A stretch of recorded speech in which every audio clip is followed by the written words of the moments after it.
live apparently. So should we still sell long tail books with FBA new fees? Basically, does it make sense? I've been hearing a lot of people writing, not hearing, but seeing a lot of people writing about this on Facebook groups and some people in my comments and whatnot about the new fees that came out yesterday. And one of the things that some people are saying is there goes the long tail market for FBA. And I'm wondering what you guys think. Right now, it's just me on here, but what you guys think about that. Let me know in the comments below because no one's live right now. So if you're watching this later on, should or will you continue to sell long tail books, FBA versus merchant fulfilled, or of course eBay if there's a market for those books? So that's the question. Hello, 3 of you just popped on. That's great. We're here Friday evening. Well, it's late afternoon here, but I'm wondering if you guys if you do long tail books, FBA, if you FBA them, are you going to continue to do FBA or are you going to switch to merchant fulfilled? So are the new potential, well, they're real, but the potential high fees for having a book there for between 6 months and 12 months or 12 months and beyond, is that going to scare off a lot of people and yourself to just do merchant fulfilled? Because my whole thing is, how do we define long tail, a long tail book? How long is the tail? How long are we talking here? You know, the days of like, oh, I'll just let it sit. The price is pretty high. Just let it sit and see what happens. That's kind of over. So you have to be a little more strategic about it, do more research on the book, and make a decision based upon not just the sales rank, but the history, the sales history based upon Keepa or Camel, whatever tools you use. Are you able to, or what is the likelihood, excuse me, what is the likelihood that book, this also could apply to record or to CDs, to records. I mean, if you do DVDs, which I don't, that could also, apply to this, but it could apply to any item really. But just talking about books, are you still going to do that? Is it going to, because that's the thing. So if a book takes, so there's two things as far as I'm concerned. Realistically, how long will it take a book to sell? And realistically, what is that book likely to sell for? So if you send in a long tail and it looks like it sells a couple times, let's say it sells every 3 or 4 months in the past year. So it's selling like 4 or 5 copies a year, whatever it may be, sprinkled throughout the year, kind of steady, but very slow. And it sells for, definitely should be selling for over 20 bucks, but let's say it sells for much more than that. Let's say over $40, $50. And that's where what people are willing to pay. Then it's probably going to make sense if it takes you 6 months, 8 months to sell it. But the other thing, so yeah, it's going to make sense if it's a higher price. If it's clearly long tail books should not be, especially nowadays, maybe years ago, but especially nowadays, they should not be, I would say nothing under $20. You sell a $20 book on Amazon, and after fees, you might make like $11, $12, totally depending on the size of the book. If it's a large book, you're going to make less than that. But if it's just an average book, let's say an average paperback, nothing too big or thick or oversized, then hopefully you'll make around 11, 12 bucks, something along those lines. Assuming that you didn't pay too much money for the book, let's say you don't pay over $1 for these long tail books. You can pay, $5 for a long tail book. If you're going to sell it for $50 or more, then it makes sense. So, then you can not worry so much about, how long it might take to sell and that sort of thing. The danger zone is getting to the 12-month period. If you start accruing those, so first of all, once you get to the 6 months, once it's been there for 6 months, after September 15th of this year, you'll start having to pay that. I think it's $3.45 per cubic foot for the 6 month to 12-month long-term storage fee. So you will pay that on a book for each month up until you hit the 12-month, and you'll have to start paying more, including that 50 cents per month fee. So really, if a book is going to take over a year to sell, I honestly wouldn't do FBA unless this book is selling for like over $100 or a lot of money. It just doesn't seem to make sense to me. You might as well merchant fulfill it or try to sell it on eBay or whatever it may be. Like I said, unless it's selling for a lot of money and you got the book for really cheap. But I would say try to stay under 12 months for these long tail books. Okay, Barb is here. Jay is here. Good evening. Hello. There's 5 of us at this moment. That's great. So one thing that I think people, well, I don't know, maybe some people realize or maybe some people don't think about when it comes to long tail books is just because it has a high rank, let's say 2 to 4 million rank consistently on Amazon, sales rank for a book. Let's say it's selling, like I said, maybe 4 or 5 times a year, every 3 months or so, which is pretty slow, but at least it's steady. You don't know, like your copy might be the next one to sell, or it might not.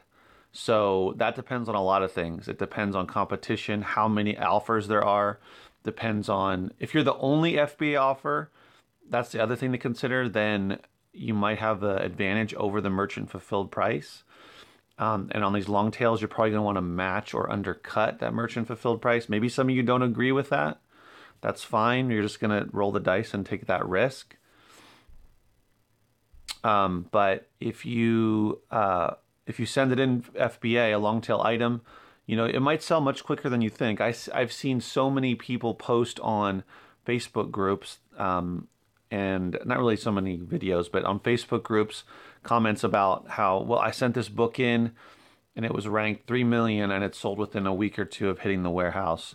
Or I sent in this however million ranked book, multi-million ranked book, and it only took, a month, and etc. Not taking 6 months, not taking even 3 months, and forget about like a year. So that all depends upon when the next buyer comes along, and you don't know when that's going to happen. Even if it's sold, the last time it sold was 3 months ago, maybe the sale is coming within a few days of your book hitting the warehouse. And if your book is priced competitively, based upon the other offers, let's say the lowest offer is $75, and you're pricing it right at $75, and you're the only FBA offer, then you have a really good chance of getting that sale. So take that into consideration when you're thinking about these long tail books. I guess the more I've been thinking about it, I don't do a lot of long tail, but for those that do, it seems like not too much has changed. You just might have to price a little more aggressively and really make sure that your book's going to sell for that larger profit or higher dollar amount. Ken is here also. Cool. If you guys have comments about this topic or questions or whatever it may be, please let me know or please comment below. This video is probably not going to be too long just because my family's going to get back and we're going to have to eat dinner and get the kids to bed and everything. So I'm going to have to cut it off short as a warning, which tends to happen with these videos when I make them later in the evening or late afternoon. Yeah, so let's see. Any comments? No. So yeah, I mean, that's kind of my 2 cents, right? Is if you've been doing long tail books, FBA if you've been sending long tail books in FBA versus merchant fulfilled, and now you're kind of debating about whether you should do it merchant fulfilled, I don't see why you should on listings where you would be the only FBA offer, because you have a really good chance of selling that book, assuming that it has a steady, albeit slow sales or few sales over, let's say, a 6 to 12 month period, but you feel pretty confident that it will sell before 12 months and possibly even before 6 months. And if it's a really high priced book and the price doesn't really seem to go down that much and people are willing to pay because it's a scarce book, then I don't see why you shouldn't do FBA if you don't want to be having the book or a lot of these books in your storing them in your garage or your house or storage unit or whatever it is. And yeah, I mean, especially if there's no other FBA offers and you're the only one, if there's already an FBA offer on there, then maybe you want to do merchant fulfilled and just try to be the lowest price and try to get that next sale. So I mean, that's kind of my 2 cents. I don't For me personally, I don't see these crazy new long-term storage fees, monthly long-term storage fees starting in September, affecting my business too much. The thing, I don't do that much long tail, and I'm really like careful about that. I've become more of a I mean, not necessarily like a quick, what do they say, a quick nickel over a slow dime, not necessarily like that, I would say, but just more conscientious about wanting to sell things faster. I still want to make money off of them, make a profit, but as much profit as I can. But I'm more interested in selling them and getting the money back than having it sit there for an extra, few weeks or few months to try to make another couple bucks off of it. I would rather. So I guess that is, quick nickel over the fast dime or the slow dime.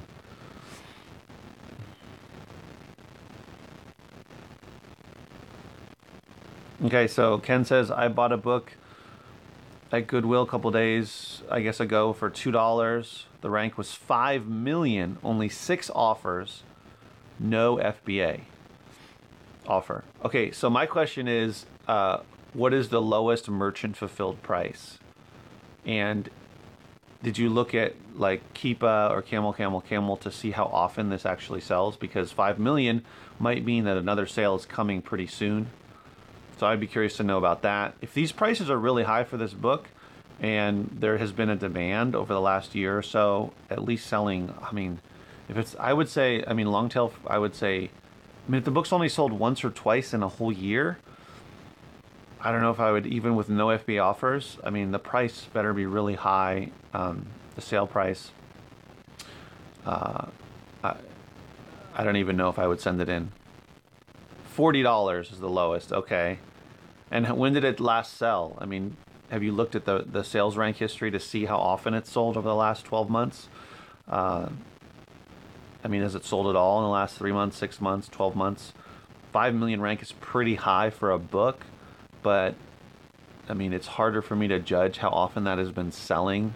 But it's probably been a while since it last sold. It's been months. It could be 3 months. It could be 6 months. It depends. The sales rank is kind of tricky. Okay, well, I would look it up first. I mean, unless you've been doing a lot of these long tails and you've had some good success with it. I mean, when I first started this business, it took me a while to really figure out what the sales rank means in terms of how quick it's going to sell. Basically how quick it's going to sell. So when I look at a sales rank now, I mostly do CDs. So when I look at the sales rank, I can tell based upon the sales rank first, and then, now not just the current sales rank, but the rolling 3-month sales rank, which FBA scan shows me, which is more important to me. But then I frequently will look at Keepa as well. But that, so the sales rank compared to, or in conjunction with the amount of offers and where the prices are for those merchant fulfilled offers, and if there's any FBA offers. So those 3 things, I can tell pretty quickly how I'm a fairly good judge of how quickly that item will sell. So, okay. Just a second, Ken. I'll get back to that. So yeah, I mean, I've gotten better at so I look at a rank. Anything below 100,000 consistently for a CD for me is a pretty steady seller. But then if it's below 50,000, then I know it's even better. But if it's hovering in like 20 to 35,000 range, that's selling a frequent or a good amount of time. Like in a month, it's probably selling. I mean, I can't say exactly, but it's selling pretty consistently, multiple copies a week. And then when you get under 10,000, then you're talking about daily probably sales. You get under 5,000 and there's multiple sales a day of that CD. So anyway, what I'm saying is, as you get more comfortable with, and this takes time because you have to send in shipments, have the items be at the warehouse, have them sell, see what you sold, what was the rank. And then you get a sense for, that'll take months. It could take 3 to 6 months at least of selling, of actually shipping in and selling. And to get an idea, I'll give yourself about 6 months or so, maybe longer, to get an idea of what a rank means. In the beginning, I was sending in a lot of books ranked over 1 million, which isn't a bad thing, but I was sending in the wrong books ranked over 1 million. The fact that the one you have is $40 is the lowest is way better than I was doing. I mean, I was sending in stuff that, you know, I wasn't paying attention to the lower offers and the merchant fulfilled offers, and I wasn't selling those books. So when the first few hundred books I sent in, my sell-through rate was extremely low. I think it was like 5% or less a month. So anyway, that's something to consider. Okay, so Ken, you're just starting. I mean, I would look at Keepa.com. Do you use, I don't know what app you use, if you're using a paid app or if you're using Amazon, but I would always go to Keepa.com, Keepa.com. I don't know if you know about it. And you can see the data, you can see the sales, based upon the sales rank when it goes down. For that graph, it means that there was a sale. But anyway, if that item was ranked 5 million and it's just because it's at $40 doesn't necessarily mean that it's selling for $40, unfortunately. Sometimes the repricers for some of these other resellers, these big resellers, will bump the price way up, and maybe it's more realistic that it's selling at $20. I don't know. It could be selling at $40. It's likely, or it's very possible that it could be. But at any rate, you have to take those things into consideration. So there's 8 of you guys here. If you have questions, let me know. Comments.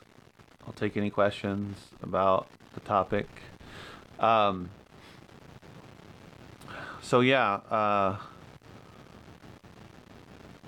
I would say that these new fees are really going to affect you if you don't have a good sell-through rate or turn rate, as some people refer to it, where what percentage of the items of your inventory are you selling every single month. So as an easy example, if you have 1,000 items, I have just over 1,000. I have like 1,130 or something like that right now. So if I had 1,000 items and I was selling at least 200 a month, then I would have 20% sell-through rate, which in my opinion is really good for media.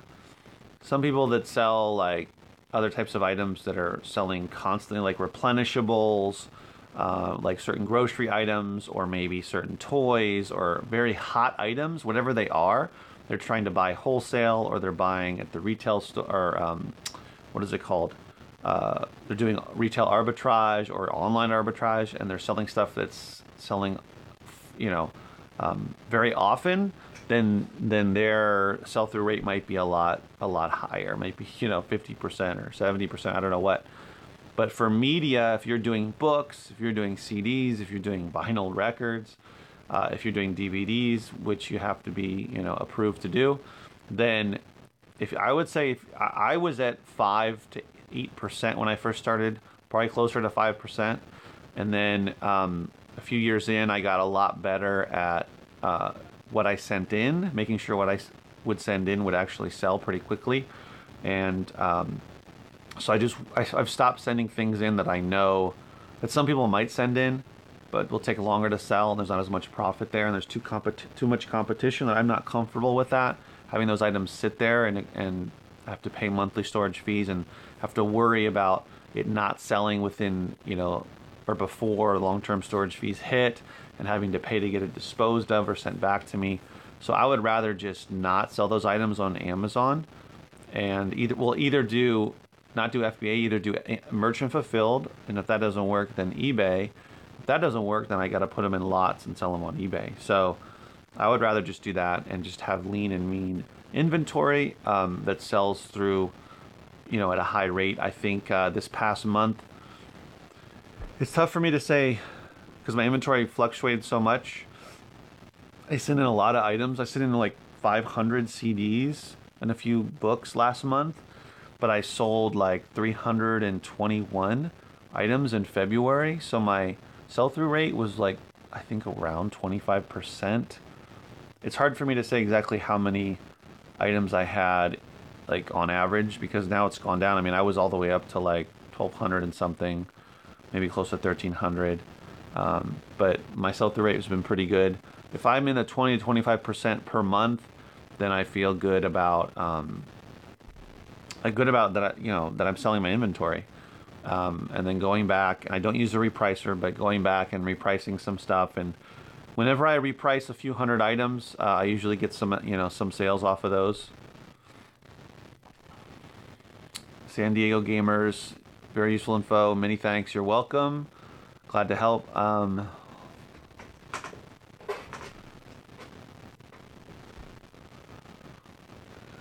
FBA Chaser says, aren't my semi-annual long-term storage fees from last year? So you're talking about from February of this, because February 14th is when we got assessed for those. Now going to be divided by 12 instead of 2. No, the fees went up, so let me see if I can pull it up here.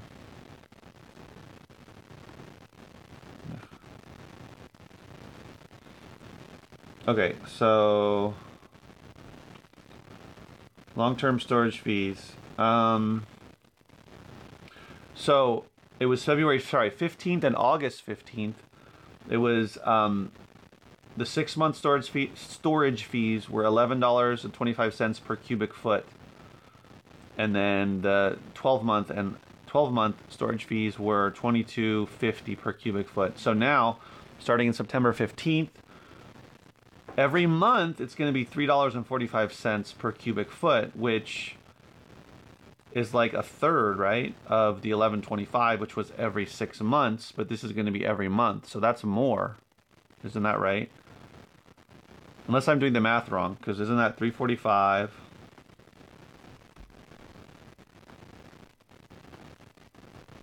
times 6 months is, well, I don't know if that's how it works. But do you see what I'm saying? That it's like a third of what it was, but it's going to be monthly. It's not like they changed it to quarterly. It's going to be monthly.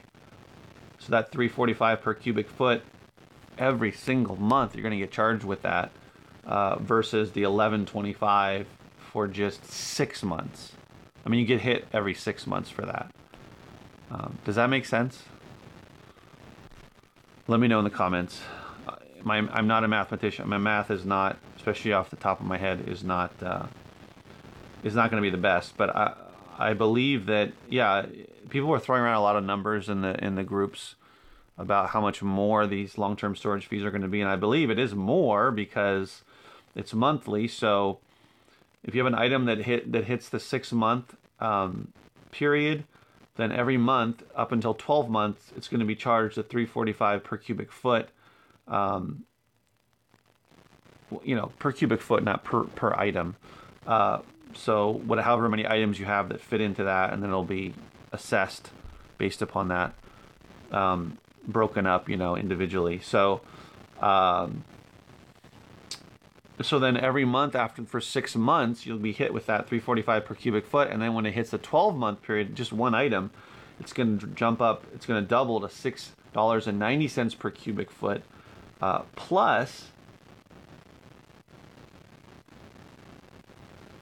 Oh, the greater. Okay, so I guess not plus. It's either going to be 50 cents per unit, or it's going to be the $6.90 per cubic foot in the 12 months. So whichever is greater. So then it'll every month after then. After that, if it doesn't sell, it's going to be hit with that fee. So I don't know. I don't know if you're still here. But so I don't think so. I think it's more expensive, basically for the long-term storage fees, because it's now going to be monthly. It wasn't like they took the $11.25 and they divided it by 6 months, which I don't know what that would be. It would be probably like 2 times 6, so it would be less than $2, like $1. I don't know, 75 or whatever, 80 per cubic foot. That's not what they did. They really increased it, and it's monthly. So yeah, but like I said, I wouldn't be worried about it. I basically don't send items in FBA that aren't going to sell within 12 months. I don't really want to have anything sell or get hit with a long-term storage fee. So the items that I send in that potentially might get hit with a long-term storage fee are either going to be the rare items that I send in that are going for a lot of money, and I feel confident that it will sell for that amount of money and that I'll get the sale, which will be not that many items, or there'll be items that for whatever reason weren't able to sell. Like there was more offers went up, the price tanked for whatever reason. Maybe the Amazon price went down, so those items I'll have to reprice and just try to sell off, and if not, get rid of them before they get assessed a long-term storage fee. So just don't send in anything that's gonna take a year, because that's gonna be bad. Unless these are all items that are going for like over $100. But if it's taking that long, a year to sell, then I don't think that's a good business strategy going forward. Amazon is making it clear that they're in the fulfillment business. Well, they're in the selling business, right? But they're fulfilling the items and want it to sell. They don't want to just store it. They're not, they're not a storage business, basically. It's supposed to be, yeah. They're just storing it temporarily. And in their minds, they would rather store it for a very short period of time, like days, weeks, a month maybe, but not 6 months, not 12 months, for sure. So in my opinion, it's, we adapt to this by getting better about what we send in, and we just don't send in anything that's going to take more than a month or more than 12 months. And if it is, I would do it merchant fulfilled, or I would go on eBay. FBA Chaser says, yes, you'll be paying about $7 more for 6 months. Yeah, it'll be more. So basically, just try not to get hit with those fees, unless the item is a slow but highly profitable item. I would stick to merchant fulfilled for those, or try eBay. It depends on the item. Sometimes eBay prices are just not comparable, but sometimes they are. Don't be scared of eBay if you're not doing it now. But it's kind of similar to merchant fulfilled, because you have to store the item yourself, and then you have to ship it out. So it means you have to have the space to store it, and you have to have an envelope or a box or whatever you need to ship it. You need to have packing tape, you need to have a printer, you need to have printer paper, so you clearly need tape and printer paper and a printer if you're doing FBA, so that's clearly something you have. But you need the space, and you need to have like an envelope, envelope to ship the book out, or how, depending on how big the book is. But eBay is the same thing, So we're up to 10. I'm glad that we're, I guess, I don't know, it's rainy here where I am, but I'm sure it's not raining where you guys are. But I don't know if you guys have any other questions. It's almost a 30-minute video now, which I like, but we're kind of running out of stuff to say in regards to this. If you have any comments or questions, let me know. I just think that if you leave FBA now, based upon these new long-term storage fees, that you might not have been doing the business correctly, or I should say, not correctly, but as efficiently and as profitably as you could. That's what I've learned, is if I'm gonna spend the time to find an item, as in scan it, put a price on it, list it, put it in a box, and pay to have it shipped to an Amazon warehouse, and then pay them to store it every month, and then pay them out of the sale to ship it off and deal with everything they deal with, then I want to make sure that it's going to sell relatively quickly, and that it's going to sell for a profit. So don't send items in that you're not going to make money off of, basically. Get better at sending quicker selling items. You have to adjust your sourcing. I'm sure most of you don't do bulk like I do, so when you're out there sourcing at garage sales, estate sales, thrift stores, library book sales, maybe you're doing, there's online auctions. there's a lot of different ways. There's locally, you know, buying through the Facebook Marketplace or through some of the apps, the local apps out there, OfferUp and whatnot, Craigslist, whatever it is. You just have to adjust your sourcing. You know, you have to find stuff that is not going to take 12 months to sell. It used to be really, really cheap. I mean, the thing that most people used to say is, oh, it's about 1 or 2 pennies to store a book per month. So who cares if it takes 18 months or 2 years to sell? Well, those days are gone. So do it, sell those books merchant fulfilled, or don't sell them at all. Okay, Ken asked, does camel come with all the...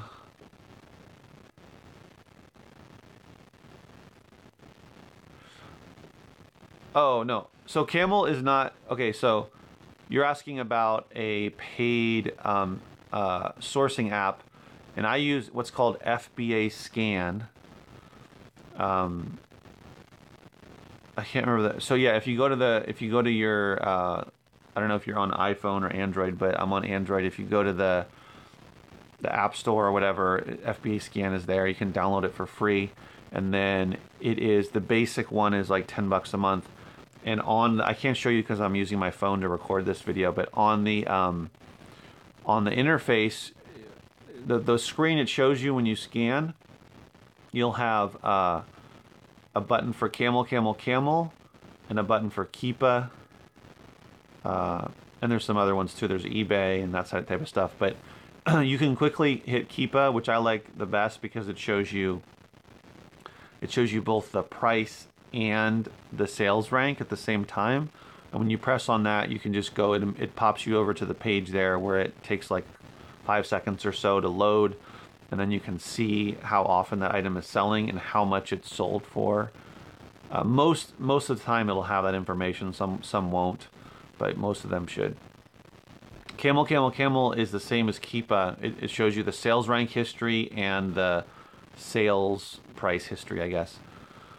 But I like Keepa better. It's a little quicker. And I use I started out doing Amazon using their sellers, their free Amazon seller app, which if you don't want to spend any money, I totally understand. Then I used it for like 2 years before I turned to FBA Scan. But the thing that it just doesn't, there's a lot of things wrong with it. I had a lot of issues like freezing up, not working correctly. And I haven't had any issues with FBA Scan, and it's only $9.99 a month, $10 a month, which is the live lookup. There's a database one where you download the database, and it's even faster when you're scanning. But anyway, there's other ones out there. There's, what is it called? Book Bandit, which I never used. There's other ones. There's a bunch of other ones too. And everyone has their preference, but I've had good experience with FBA Scan, and it's just $10 a month. And I don't have it on me. I used a KDCI scanner, which is a little black scanner, tiny, it has a little button. You sync it up with your phone, and you just scan the barcode, and it pops up on your app. You can use it to scan with the Amazon app too, but it's a little slower. Oh, sorry, not Book Bandit, that was me. Profit Bandit. Yeah, it's called Profit Bandit. I think that's around $10 too. Some people like that. Depends on what, you know. I like FBA Scan. It's got a lot of great features. Yeah, Profit Bandit. So yeah. If you guys don't have any other comments, I'll probably have to cut this video. Have a good Friday night. Don't get too stressed out about the new fees. Just kind of stay focused on sending in stuff that's actually going to sell pretty quickly. Like, instead of thinking, oh, will it take 6 months? Try to think, well, can I sell this within like 1 or 2 months, or at the longest, like 3 months, you know? Just try to get stuff that when you send in a shipment, a couple hundred books or whatever, 100 books, 100 CDs, I mean, you want to sell through a lot of those pretty quickly. There's always going to be ones that'll sell immediately, ones that'll take a week or so, others that'll take a few weeks, others that'll take a month or so. But even if it takes, 6 weeks to sell through the majority of a new shipment, That's good. I mean, we want to sell. Ideally, we would sell everything that we send in immediately, right? Why would we have it sitting there at all? So that's kind of the strategy or the mentality I think we need to have. I mean, if I had, I would love to sell everything I sent in within the, this, when I send it in, basically. And I'm sure there's people that do that they only, for the most part, they just send in stuff that sells. And I'm not even, these aren't books and media. That's the thing about media is it's not like that. Unless you're selling in or sending in stuff that's all ranked super low, like all you're sending in. But those tend to be less profit in general. So, but still, I think the mentality should be you want to sell this stuff as quickly as possible. Yes, you want to make a profit. And I understand if it takes a month and you make more money off of it, that's fine. But you shouldn't take 6 months or a year unless it's going to make a lot of profit. Like you're going to make 30, 40, 50, 60, $80 in profit. If you're going to sell a book for $100 and make $80 in profit, then okay, it's worth taking 11 months to sell it. But just get really good at knowing which books or which items are actually going to sell for that kind of money. And that takes time and experience.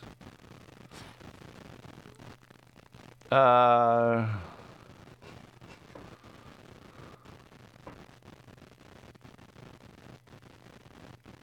is this happening? Oh. Nice work, great video, thank you. Any certain printer? It's my current model, fine. Okay, Dymo, yeah. So the Dymo. Oh, shit. This one. This is the Dymo, you can't really say this is the Dymo. The Dymo 450. That's the one he's talking about. For FBA. So, you can buy it wherever. I mean, you can buy it online, you can buy it at Staples, and then get the,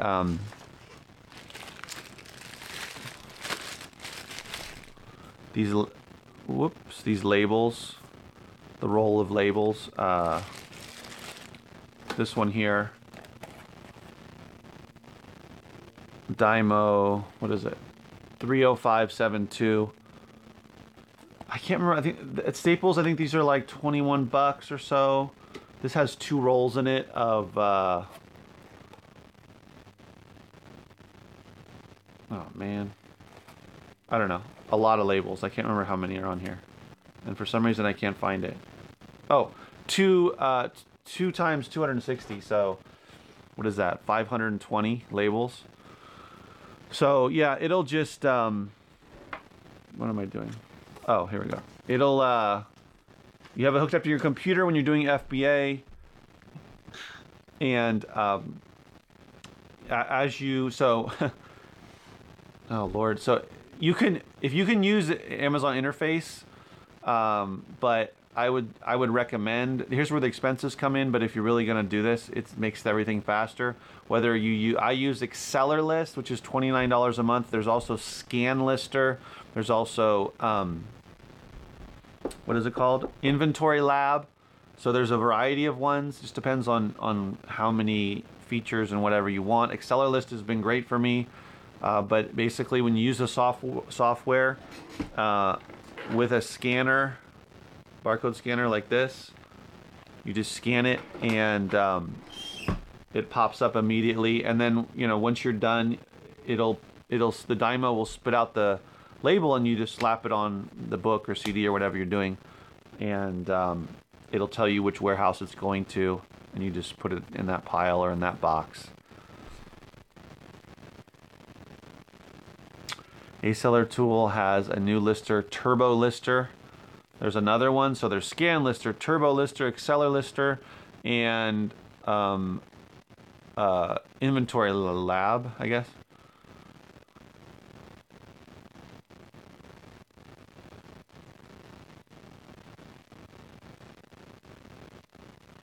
Oh, Turbo Lister, okay, is with FBA Scan.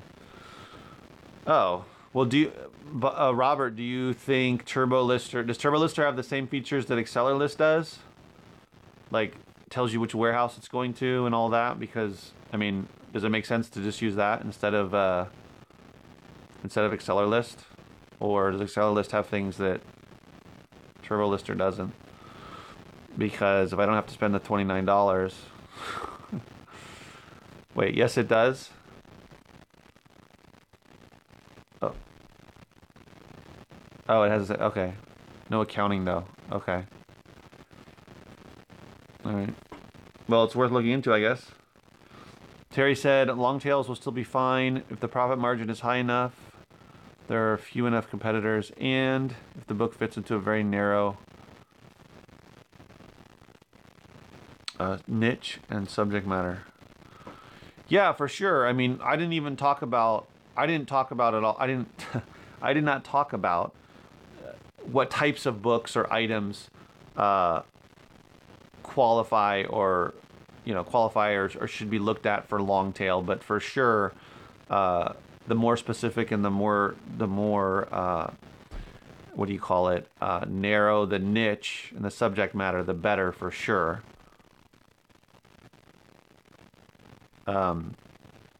Not just like, gardening, but something really niche-y. I don't know anything about gardening, but you get my point, right? Whatever it is. It's not just a broad topic. It's usually going to be something very narrowed down and specific and rare, and probably that's the only book that was ever written on the topic that's even better. Like, for instance, I was listening, different topic, but there's a podcast called Up and Vanished, which is like really well done. But anyway, it's about this murder that happened like over a dozen years ago, and oh geez, what am I talking about? Oh right, and then there was one book. So my point is, there was one book written about it. I think it's too late. I'm losing my train of thought. The podcast was about this murder that happened, and back then there was a book. Oh no, I'm sorry, it wasn't that. It was it was called Atlanta Monster. There's a podcast. I'm losing it, guys. So you can see I'm tired. It's a podcast called Atlanta Monster, and it's about these murders that happened in the 80s, in the early 80s in Atlanta. These young children, black children, were killed. And anyway, without going into all of that, there was a book written about it by two reporters at the time called The List. You can look it up, The List. Dettinger, I don't even know why I remember his name, but Dettinger was one of the guys' names.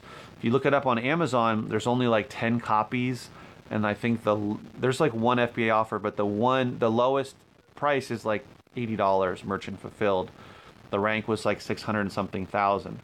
Now that is the type of book you can send in. There's already an FBA offer, so I don't know if I would do FBA. I didn't look at the sales history or whatever, but maybe because of the new podcast, it's going to sell more often. But that's a rare book. It's out of print. There probably weren't that many copies made. It's very, very specific. It's about that particular case, and there's no other books about that. So look it up. The List, Dettinger. I don't know how you spell it. D-E-T-T. I don't know. But if you look up The List and maybe the Atlanta murders from the 80s or whatever, you can look that up on Amazon. That's a perfect example of a long tail book. Although maybe it's not that long tail. Maybe that book sells more often with that kind of rank. I don't know. And the kind of exposure it's getting now, the topic. But that's kind of the example, or that's kind of what Terry's talking about for long tails. That, there's just, if it's the only book ever written on that topic, then you might have gold, or you might have a legitimate long tail or a legitimate book, not just long tail, but a book that's going to sell for a lot of money. If you can get a lot of those in your inventory, then you're going to make some good money, basically. So yeah, I mean, don't be afraid of those kind of books to send those in. And even if it takes 6 months for that kind of book to sell, well, I wouldn't wait. Hopefully it won't take 12 months, but less than 6 months, or less than 12 months for sure, but hopefully less than 6 months, then then it's probably worth sending in. Okay, guys, this has been great. See, this is what I would wish that every video that I stream would be like. By the way, I couldn't, 10 people, I couldn't imagine, like some of these YouTubers, different topic but related, that have big followings, like tens of thousands, like hundreds of thousands, like millions of subscribers, and they do a live stream and they've got probably thousands of people and comments just flying by. I mean, I don't know how they do that stuff. They must have somebody dealing with that for them. But this is very manageable, but I couldn't even imagine there being like 50 or 100 of you watching this at the same time. That would be crazy. And maybe that'll happen. Maybe I'll grow my subscribers and we'll get to that point. But for now, like 10 is like pretty awesome. Hopefully. So yeah, guys, I think my family's back. We're going to eat and have a good Friday. Have a good weekend. Hopefully you find some valuable long tail books. As always, remember, keep booking.